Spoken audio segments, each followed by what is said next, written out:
Here's how to turn off notifications from some specific app on Android. If some apps are getting too annoying with notifications and you want to turn it off completely, here's how to do it. Go to settings,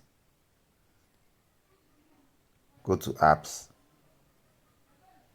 You can choose the app you want to turn on notifications from. For example, let's say you want to turn off notifications from Alibaba. Click on it, go to notifications and turn this off.